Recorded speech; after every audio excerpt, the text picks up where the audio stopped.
Hello मेरे प्यारे साथियों, मैं फुलेंद्र सिंह और आपका मेरे YouTube channel PR study centre में स्वागत है।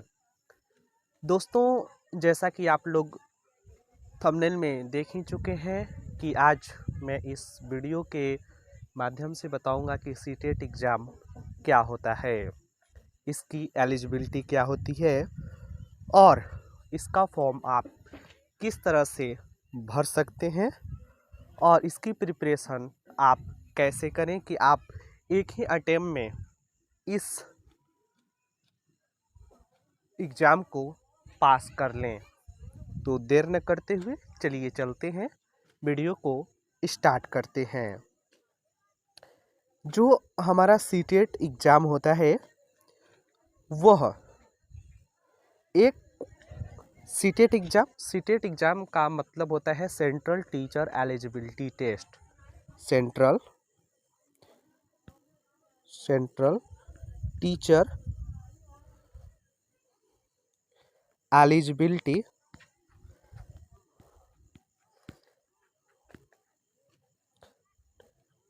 Test. Central teacher eligibility test का मतलब होता है कि यह जो एग्ज़ाम कंडक्ट कराया जाता है यह सीबीएसई के माध्यम से कंडक्ट कराया जाता है और इसका कंडक्ट कराने का मेन मुद्दा ये होता है कि आप तो टीचर बनने योग्य हैं कि नहीं है। ये योग्यता परीक्षण इसमें किया जाता है कि आप टीचर योग्य हैं कि नहीं। जब आप इस एग्ज़ाम को क्वालिफाई कर लेते हैं तो आपको सुपर टेट में बैठने का मौका मिलता है, अन्यथा आपको आगे मौका नहीं मिलेगा।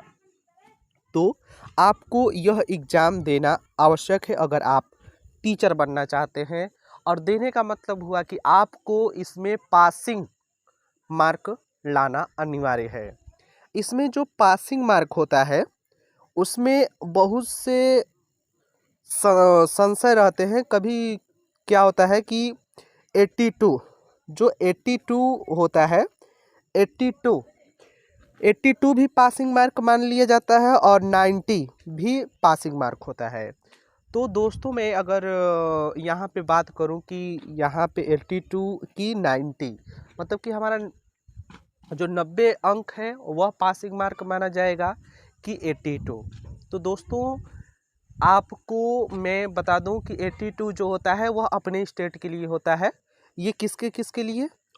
ओबीसी और एससी एसटी के लिए।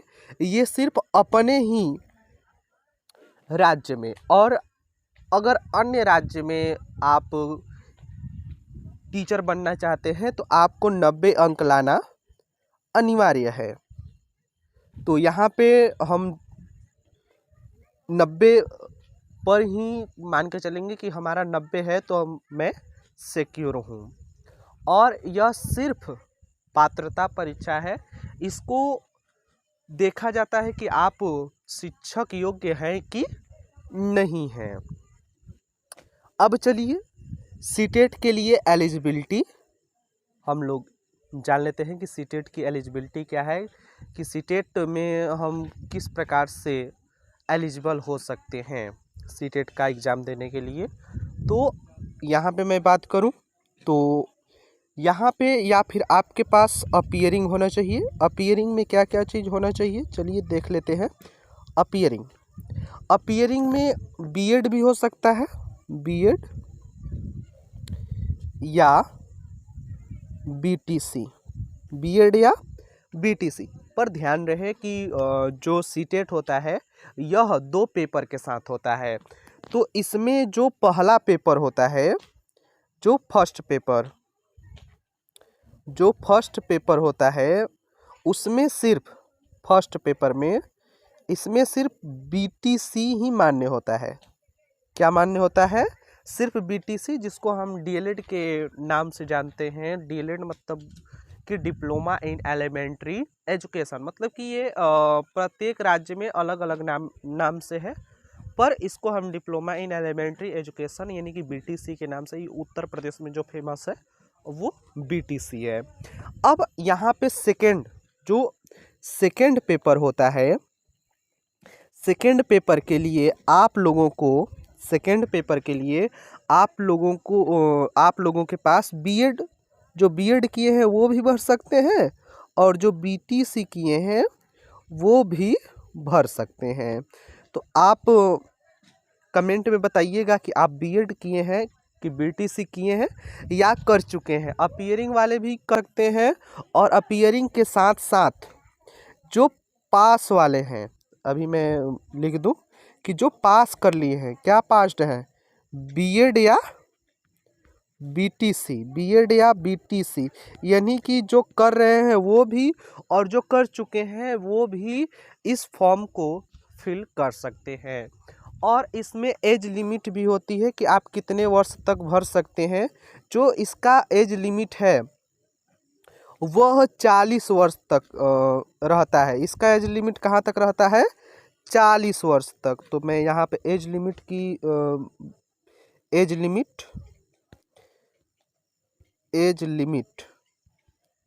जो एज लिमिट होता है यह 40 वर्ष होता है। कितना होता है, 40 वर्ष। अगर आप 40 वर्ष तक इस फॉर्म को भर सकते हैं, अगर 40 वर्ष से ऊपर हो गए तो इस फॉर्म को नहीं भर पाएंगे।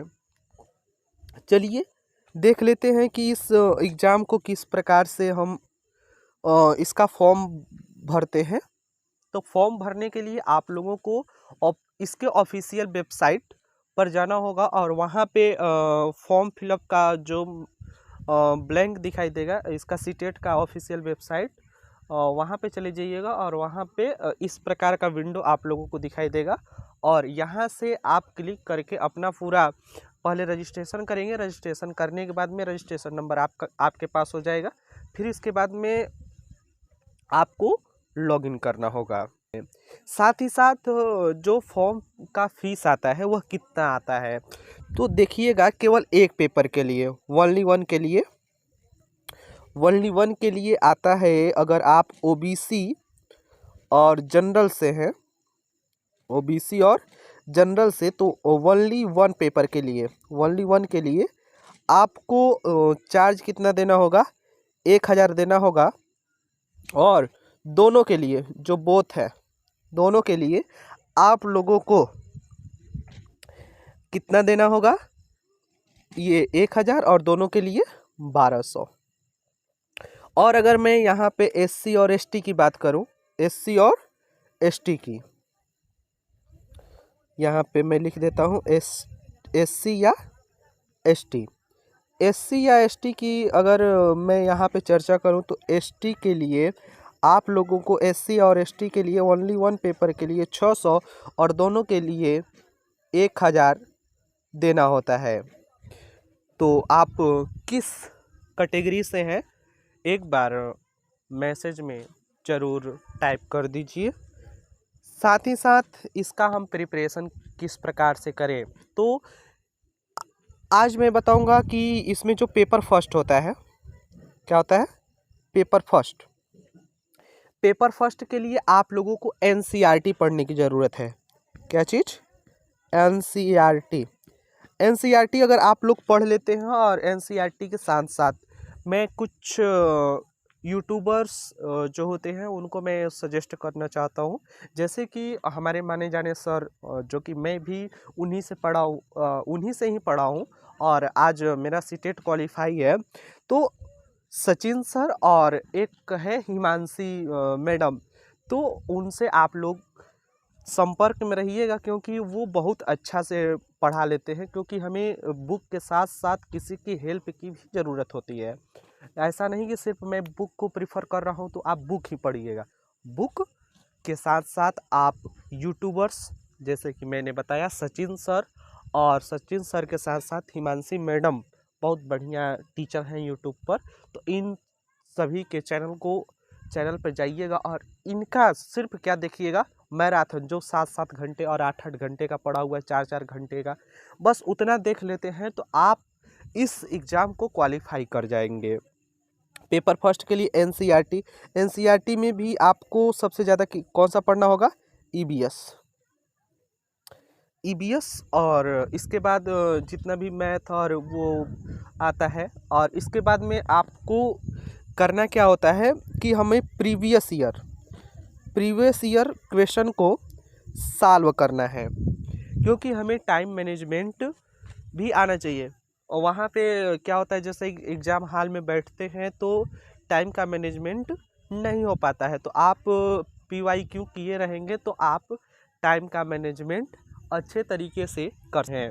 और यहाँ पर ध्यान रहे कि यह एग्ज़ाम जो होता है यह निगेटिव मार्किंग का नहीं होता है, तो आपको एक भी क्वेश्चन छोड़कर हॉल में एग्ज़ाम हॉल से नहीं आना है, आपको सभी को ही अटेम्प्ट करना है। तो पेपर फर्स्ट जो पेपर फर्स्ट होता है, इसमें पेपर फर्स्ट में आपका हो जाएगा CDP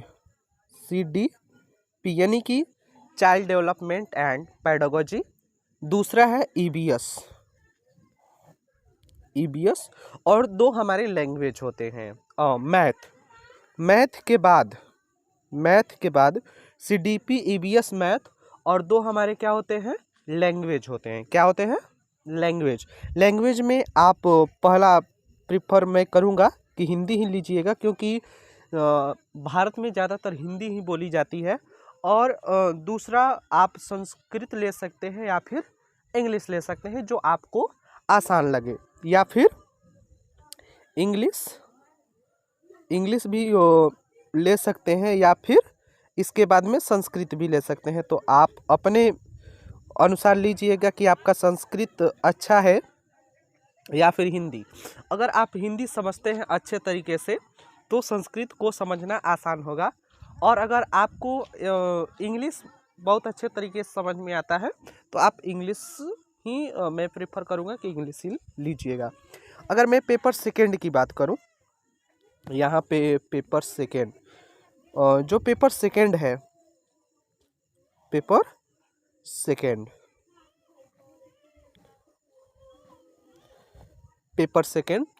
सेकेंड में आपको कौन कौन से देना पड़ेगा। तो CDP तो ये तो मैंडेटरी है कि CDP child development and pedagogy, फिर इसके बाद में मैथ या साइंस